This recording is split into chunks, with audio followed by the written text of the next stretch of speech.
அப்படிங்கிறது. அதை பேணணும், பேணி வச்சுக்கணும்னு உனக்கு முடியலன்னு வச்சுக்க. பேணுகிற முறையான வேலையை நீ செய்யாத பொழுது யாரேனும் ஒருவர் அவளை பேணுவாள் என்று சொன்னால் அவ போயிடத்தான் செய்வா. அதை கற்புன்னு எல்லாம் சொல்லி பேசாதீங்கடா. பேணும் ஒரு ஆண்மகனின் காதலினை வேண்டி. சும்மா எந்திரமா மனைவியை வச்சிருக்கூடாது. காதலிக்கண்டா, மனைவியை காதலிக்க கட்டுக்கிட்டேன்னு வச்சுக்க. அவன் ஏன் கற்பு நிற பரலுறா? அதுக்கு காரணம் நீ காணுகின்ற காட்சியெல்லாம் மறைத்து வைத்து கற்பு கற்பு என்று உலகோர் கதைக்கின்றாரேங்கிறான்.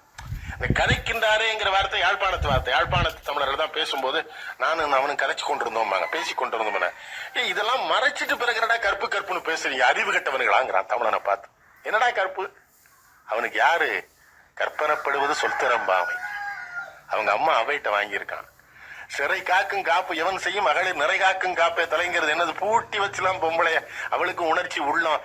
எப்ப சொல்லியிருக்கான் பாருங்க வள்ளுவம். பூட்டிலாம் வைக்காத, அவளுக்கு உணர்ச்சி இருக்கு, உடல் இருக்கு, அவளும் மனித உயிர்னு சிந்திங்க, அவளை காப்பாத்திக்கலாம்னு சொன்னா பாருங்க. அதுல வாங்கினது வேணும் ஒரு ஆண்மகனின் காதலினை. அதை விட சிறப்புங்க.